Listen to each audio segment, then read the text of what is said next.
Salam sejahtera disampaikan kepada segenap pendengar dimanapun Anda berada. Kiranya Anda semua berada dalam keadaan sehat dan dalam pemeliharaan Tuhan senantiasa. Renungan kali ini mengangkat tema menanti dan tekun berdoa. Bacaan terambil dari Yesaya 60 sampai dengan 9. Saudara-saudara yang kekasih dalam Kristus, apa yang sedang saudara-saudara nantikan? Barangkali ada berbagai jawaban.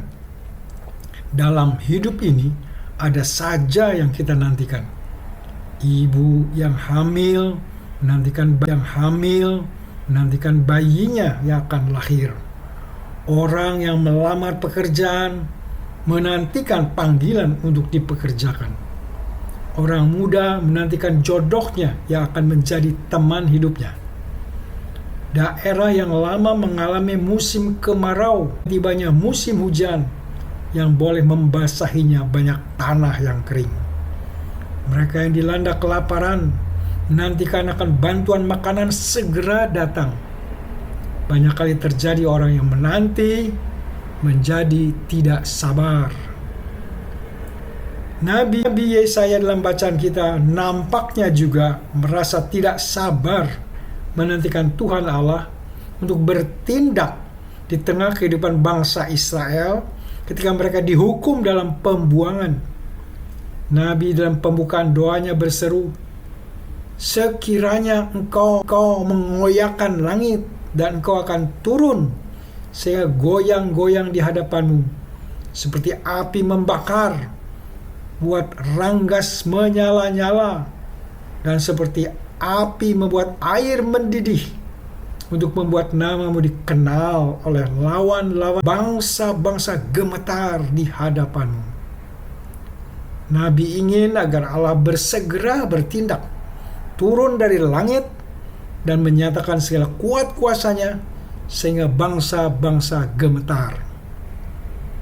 Bukankah doa seperti itu juga yang kadang-kadang kita panjatkan?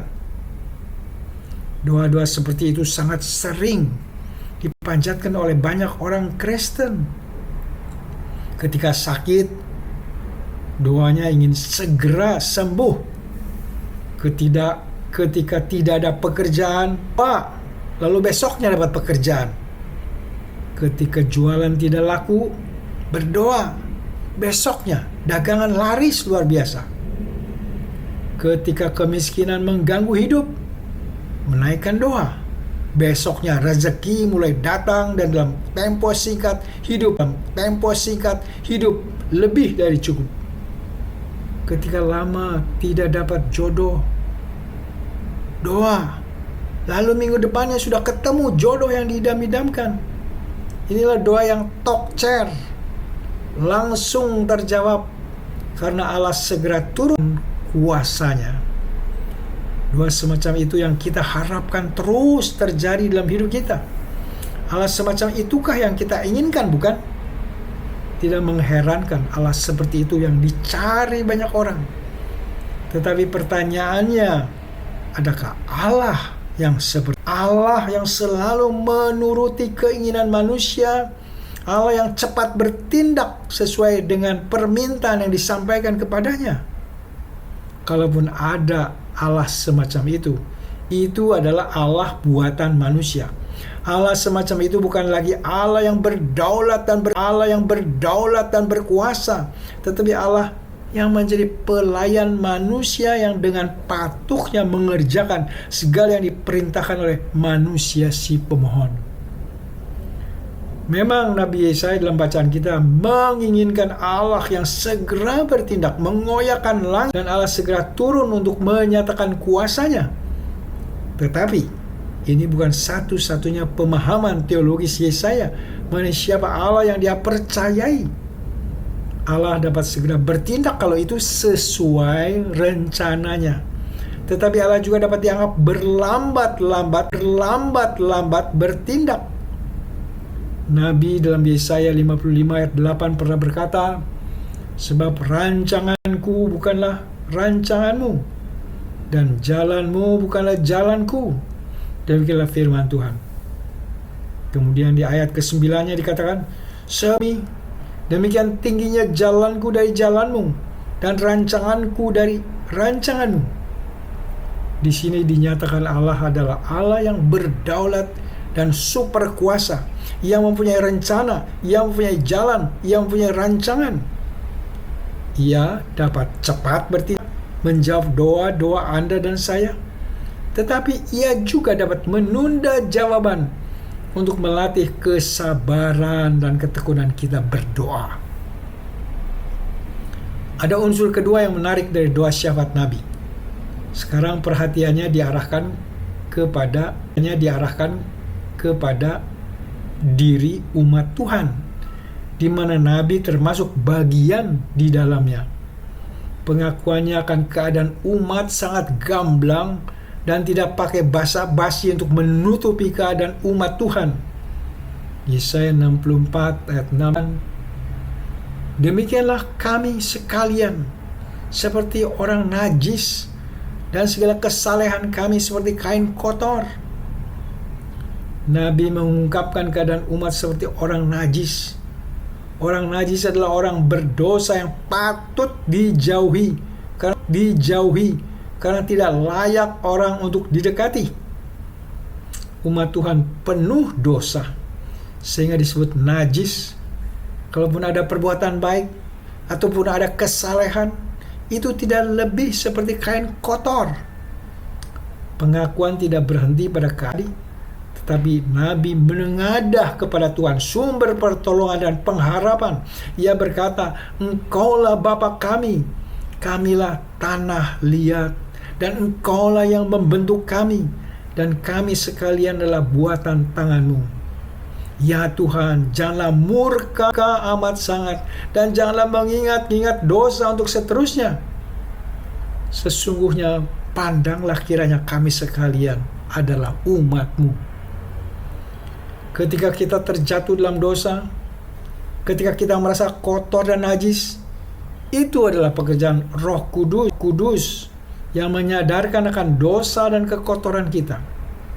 Tanpa Roh Kudus, kita akan mengeraskan hati dan mencoba mencari-cari alasan yang membenarkan diri sendiri.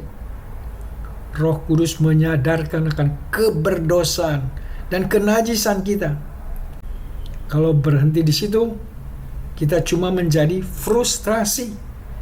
Banyak mereka yang tanpa Roh Kudus berhenti di situ, dan seperti Yudas akhirnya membunuh diri sendiri. Adalah kehendak Roh Kudus untuk kita kembali datang kepada Bapa. Dialah penjunan. Dialah yang telah membentuk kita. Kita hanyalah tanah liat di hadapannya. Mohon kemurahan Allah untuk jangan mengingat dosa-dosa kita. Mohon kemurahan Allah untuk melihat kita sebagai umatnya, mengolah kita agar makin menjadi seperti yang dikehendakinya. Kita berdoa sambil menyanyikan nyanyian, buatlah jalan-Mu dalam saya, Tuhan penjunan ku tanah liat, biar Kau kerjakan seturut mau-Mu, ku duduk diam di kaki-Mu. Demikian pula Tuhan Allah Sang Penjunan, Sang Pencipta manusia di dalam Yesus Kristus. Dia menciptakan kita menjadi manusia baru. Dia mau memakai kita secara baru. Dia mau memainkan lagu yang baru dan indah melalui kehidupan kita. Maukah Anda diproses ulang agar dapat menjadi alat kemuliaan Tuhan? Biarlah respon doa kita berbunyi, ku duduk diam di kaki-Mu, biar Kau kerjakan turut mau-Mu. Sebagai orang Kristen, apakah yang kita nantikan? Ini pertanyaan penting yang seharusnya menguasai pikiran kita masing-masing. Mungkin kita seperti orang-orang dunia lainnya menantikan hal-hal yang duniawi, tetapi seharusnya itu bukan yang utama dan terutama. Kita telah memasuki Minggu Advent. Pada Minggu Advent ini kita diingatkan bahwa Tuhan Yesus akan datang kembali untuk kedua kalinya. Mengingat itu rinduan akan kedatangan Tuhan Yesus yang kedua kalinya, sehingga kita dapat berjumpa dengan Dia, Sang Juru Selamat, Tuhan dan kekasih jiwa kita. Sementara menanti, mari kita tingkatkan doa syafaat seperti Nabi Yesaya. Bila kita sebagai pribadi, keluarga menjadi pendoa syafaat untuk kemajuan pekabaran Injil, agar ketika Tuhan Yesus datang telah makin banyak orang yang diselamatkan. Kita doakan juga agar kita umat Kristen diberi kesabaran dalam menunggu.